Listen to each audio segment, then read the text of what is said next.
Welcome to Conversations with Sarah. I'm Sarah Reddan, therapeutic coach of SRTT, and today I'm joined by Chelsea from After Dark, and we're going to have a conversation about sex and wellness. Welcome, Chelsea. Thank you for joining me. Hi, Sarah. So thank you so much for being here today. You can talk to me a little bit about After Dark and the stuff that you do there. So can you start with telling me what After Dark is, what it is that you do? So After Dark, originally, it's myself and another business partner, and we create edgy self-care.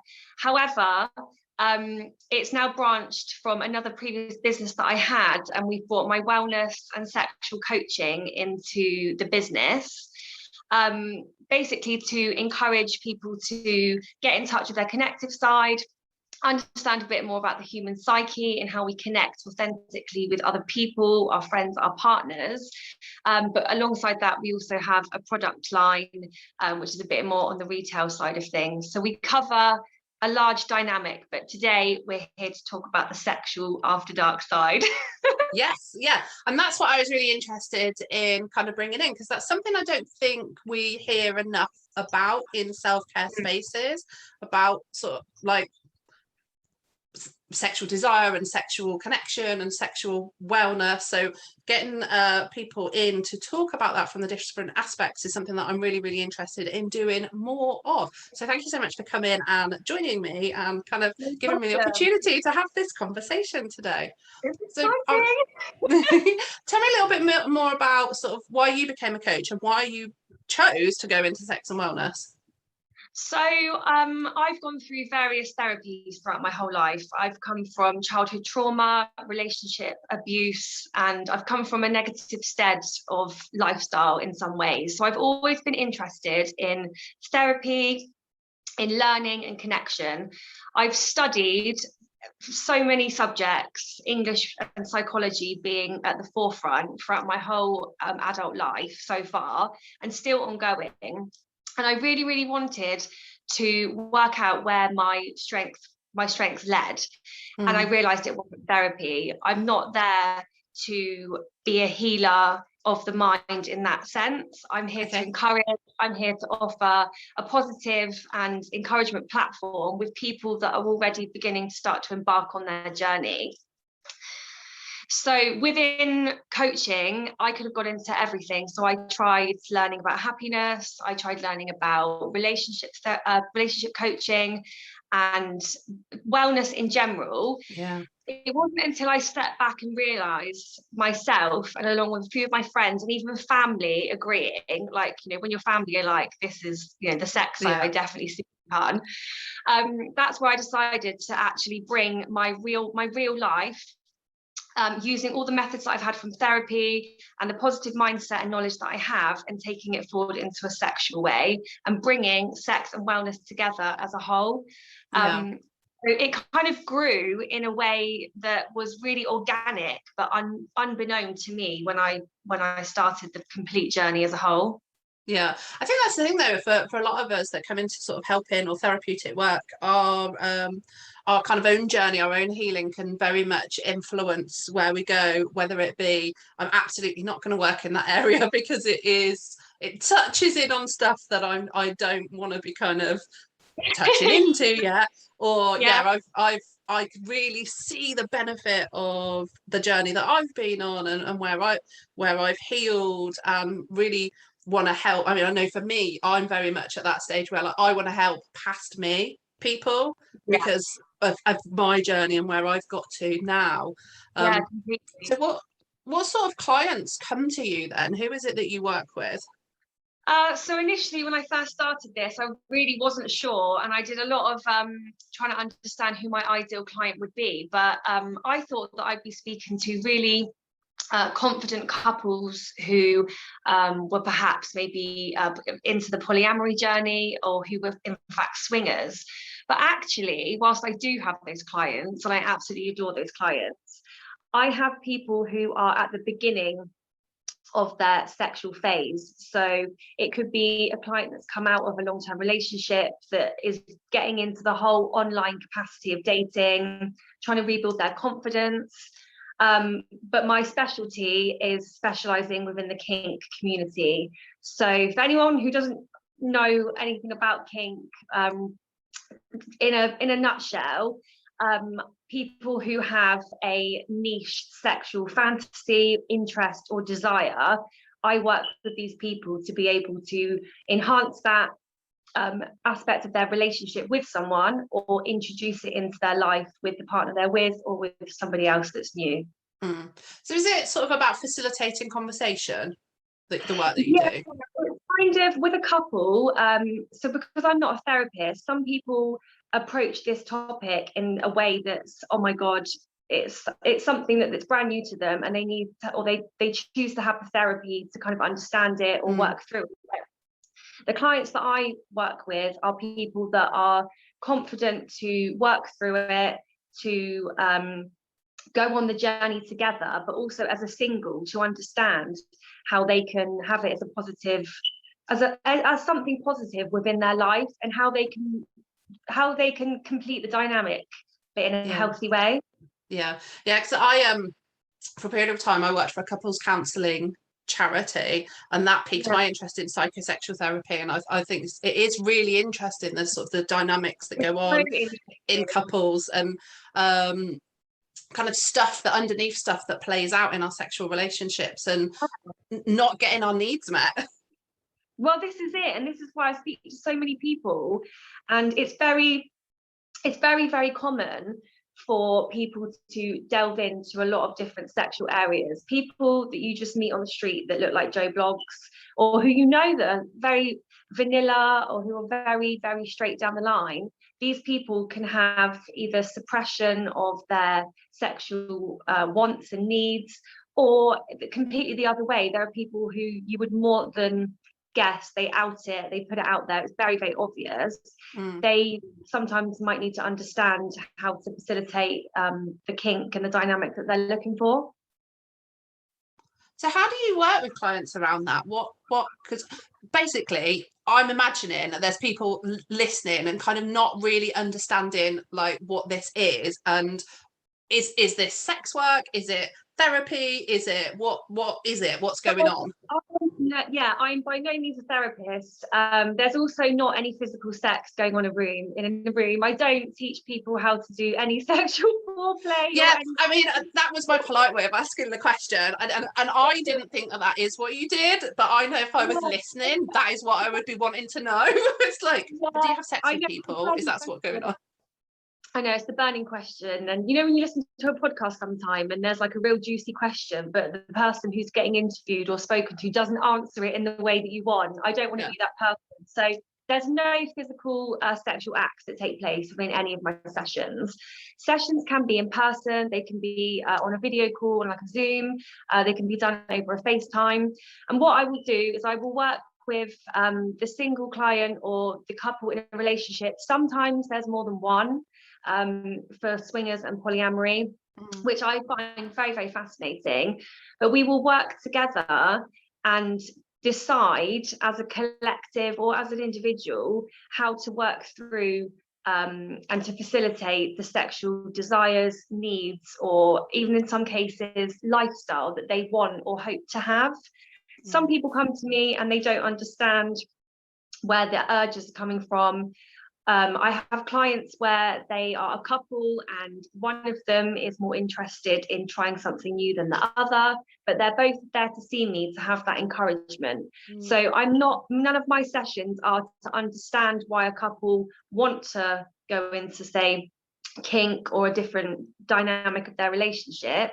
I'm there to encourage and work a plan of how they can make things better, work in a safe way, and to keep, above all, their mental health at the forefront of their journey together. I think that's so important though as well, because like we as a society, I think being much more open about non-traditional relationships and be kind of, it's becoming much more, I want to say mainstream or acceptable, or like we're much more aware, or maybe it's just the spaces I occupy. I spend a lot of time on TikTok, but it's like it is conversations that kind of are coming out more, and people are being more not necessarily open, but more interested in their own sexual journey, their own sexual wellness, and that but then there is also all that stigma of that comes along with anything that isn't the mainstream and the norm, isn't there?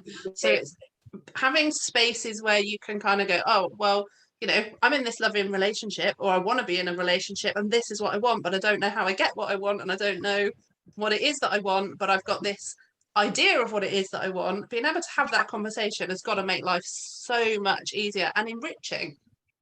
Yeah, and I really think that, I mean, for me personally, I've had relationships. I mean, I ran away from home when I was 15, and I was in a steady monogamy style relationship for 5 years, and again another one for 7 years. And it wasn't until after I had my son, and I was single for a bit, that I actually delved into my own sexual capacity, and I really looked at it from a mental health perspective, from a mindset that was really important to me. And learning, so it's not all about kink, it's not all about sex as in the primal like mechanisms and requirements that we have. It's about learning to connect, it's learning to choose your partner. I work in a spiritual capacity, so it's very, very important to be mindful and aware of who you let into your body and around you. So that's where the wellness side comes into it.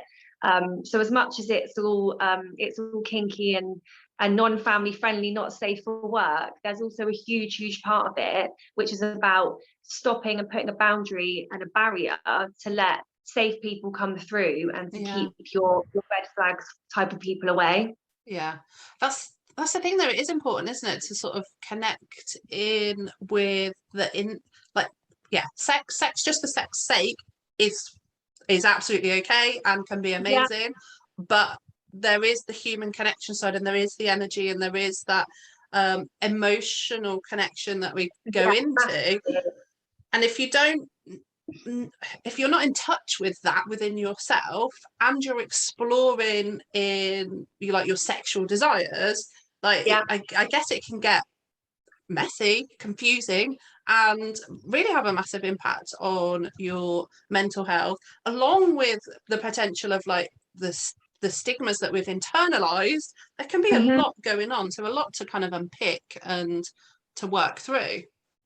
And I think the stigma is it's a real dominant factor of why people don't decide to continue or even go forward with that journey or that mindset that they want to have. Some people will really suppress that emotion, and others don't necessarily know how to connect or communicate. And I think since we've had COVID and we've had isolation, and relationships have been, for want of a better word, sometimes insinuated, non-organically because of the lockdown that we've had.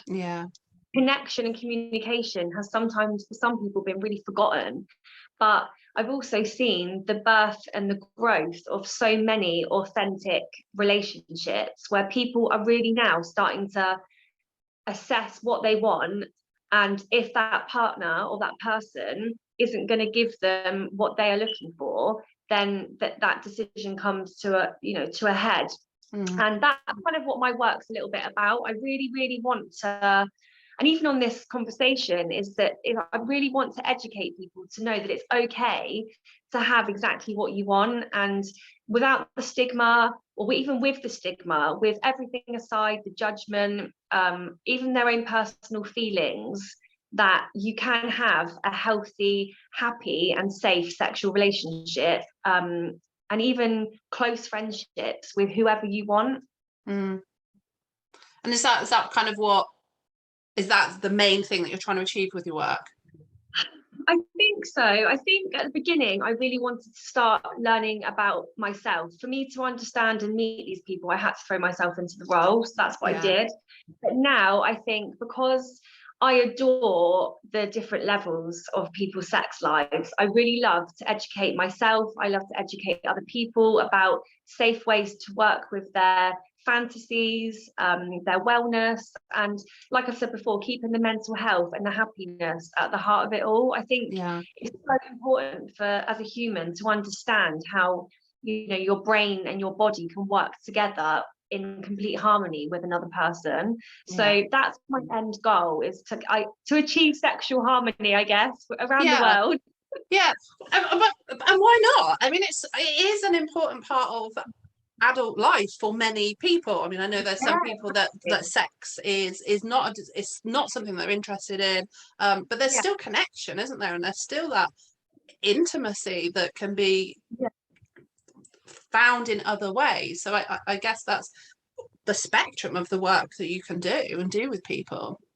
Yeah, I mean, I bang on about it to my friends and family all the time. I'm constantly going on about human connection and how hugging is really good for you, and how being open or being closed to a person and their conversation is completely acceptable. And just people connecting, like, say for example, us as people talking, this is our safe space, we're talking authentically, and it's teaching couples and friends that you can have a conversation. It doesn't have to be deep and heavy, but you can get to know people on a much deeper level, which I think in the Western community we don't delve into that much. Yeah. Because of how we are, it's typical Brit. We're a prudish country. Yeah, I mean, to be fair, and I've probably said this before, one of the reasons that I started the podcast is because I miss these kind of conversations. Like, I am that person that will ask random questions. We've never met before. In our pre-talk, I warned you, I will potentially ask something really random. But for me, that's what this is. It's a safe space. I can ask whatever thought comes to my head, and you can choose to answer it or not. And that's, for me, that's what conversation is about. Yeah, and with my work, one of the lines we have is we always do a boundary set. So if say I've got a group of people in an authentic relating workshop, or even a sexual therapy workshop, the one individual, we always make the rule to say is, are you open to hearing this? With a hand on heart gesture. And to say, I could say, Sarah, are you open to hearing this? Or am I open to ask you a question? And you could say, yes, Chelsea, I'm open. Or you could say, Chelsea, I'm not open right now. And we move on to the next thing. Because sometimes people have realizations. And whilst I'm not a therapist, I do have situations where someone is feeling sensitive and maybe isn't ready for the coaching. And because I'm not a trained or qualified therapist, I have to be very, very careful about how we move forward within those sessions. And I'm very, very, as an empath as well, crazy empath, redhead Aquarian, I'm very, very, very, very, very on point to make sure that I'm aware of the sensitivity that's going on with other people. If someone's not feeling okay, or if I think that they're not ready, I don't want to push that, because it is such a topic, and you get it all the time. One partner might be a lot more interested than the other, and you can kind of tell sometimes which one of them's there because of the other one. And it's kind of finding that coach therapy balance, and obviously I firmly sit one side of it at the moment. Yeah, but it's so important, isn't it? Like, in all aspects of life, that we connect in with our boundaries, and that we connect in with our truth, and being able to share our voice, and being able to be kind of like, yes, I'm this is what I need to say, and I'm going to say it. Like you said, it's very British that we're very polite, and we kind of, say sorry a lot, and we don't. We don't kind of like. I'm all for like radical honesty, like speak your truth. You have to take responsibility for the words that you put out there, because there's consequences to speaking your truth, but still speak your truth. Well, this is it. And I think it's one of these things where it's owning what you stand for and what you believe in, and it's having that encouragement to put it out there to the world, whether it's something that you want to say eventually, or it's something that you're just going to blurt out. But I don't believe in suppression. I think that it does so much negative to the human psyche and stress for the body. But I think, in my ideal world, everyone would be able to connect in an authentic manner. And this is why I want to bring my authentic ways and my truth, but also educate people about the consequences, because, especially as a Brit in the Western world, if we go around shouting our views and our opinions, the judgment that comes with it. But it's learning that it's okay, and you're not going to be everyone's cup of tea. And in your life, your own fantasies and desires and your own sexual remit might not be okay for other people, but that doesn't mean to say that it's not okay for everyone. Yeah, and I think it's about consent, isn't it? When it comes down to that stuff, like Yeah. you know what you choose to do, if it's legal, Yeah. consensual, then it kind of isn't really anybody else's business. Like if they're not in that sexual space with you, they can think what they Yeah. like, but you don't have to. Well, I think that you don't have to hear it. You don't have to hear it. They can think what they like, but you don't have to be influenced by it in any way, shape, or form. If what you're doing is legal and consensual, surely that and safe. That's all that matters, really, isn't it? Yeah, this is exactly it. Like, nail on the head moment, and it's just about educating people within their own relationships and their own circumstances, I guess, and situations. And some people, yeah, love to shout, from the rooftops about their relationship. I've met a lot of polyamorous people, and I remember when I was in my dating Tinder phase, the amount of men that I was really attracted to who would be my typical type, and then you click on their profile and it's like polyamorous, and I remember breathing such a sigh, because I was just like, oh gosh, this isn't the journey that I want to connect with as a partner.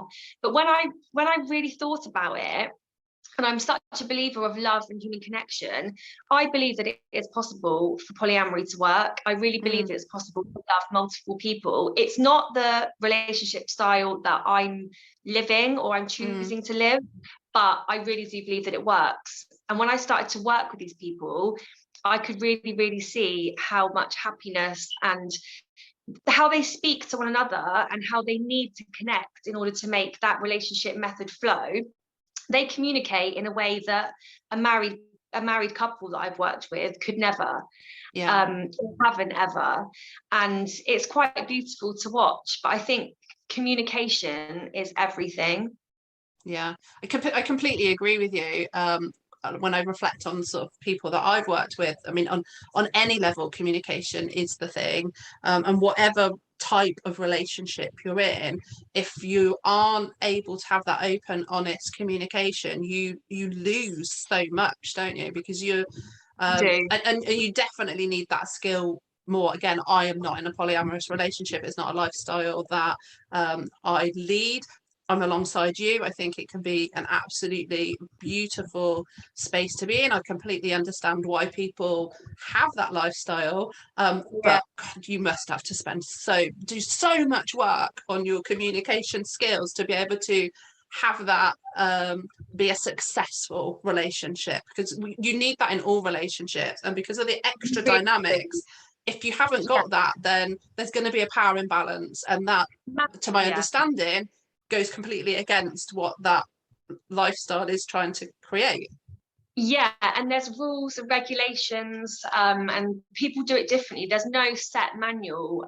People who swim have rules. Some people play together, some people don't. With polyamory, so I was in a polyamorous relationship for a very, very short time in 2018 for about 3 months, and I found it quite challenging because back then I didn't have the level of human connection and communication, passion and understanding that I do now. But for me, it wasn't a jealousy thing, which I really thought it would be, because if I'm going to feel any emotion seeing my partner with someone else, that would have been it.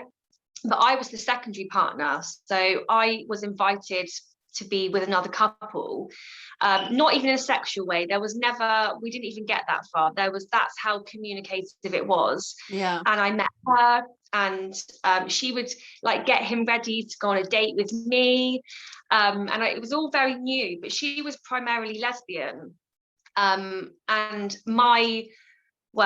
I'm quite openly bisexual, but my feminine preference days, they're over now for me. So, or at least at this point in time, I can say that. Yeah. So yeah, it was a real eye opener. So I think that's why I can work in the job that I do effectively, because I've been there myself and can understand the different methods and dynamics. But the communication is up there. Like, these guys, they wouldn't be in it if they didn't know what they were doing, and hats off to them. But like, as like coming in like with the theme of sex and wellness, I think if you haven't got that communication, then it's not going to be a healthy relationship. You are going to have needs go unmet. There is going to be that potential for sort of that jealousy and all of the human emotions that we experience. If you can't communicate it and maintain that connection, then it's going to become well, just chaos, isn't it? It's chaos, and it ends up in an unhappy space, and there's multiple people in unhappy spaces potentially. I know, but this is it. And I think, like, I speak to married couples, not even in a coaching setting. They're just friends that I know, or people that I've had the delight of meeting. But some people are so used to one way of living in a relationship, whether it's swinging, polyamory, kink, or monogamy. They don't understand, or they're not knowledge. That's not the right word. They're not educated because they haven't ever wanted to be. Not everyone wants to know about this stuff. People like the box that they put themselves in, and that's so fine. But I think it's really important to be communicative, whether it's two of you, whether it's multiple of you. And you see a lot of, my all stance is I know married people, this is the point, I've gone off on a tangent. I see married people and have spoken to married couples, and one of them is very open-minded and the other one isn't, and because of the love and the vows and the loyalty they have to one another, the person who's more open-minded will perhaps suppress their wants for the love of their partner. And I have a lot of respect for that. I really, really do. It's not the way that I would personally choose to continue with a relationship, but people do, and like you say, happiness is everything. So if people are happy, then they live as they do.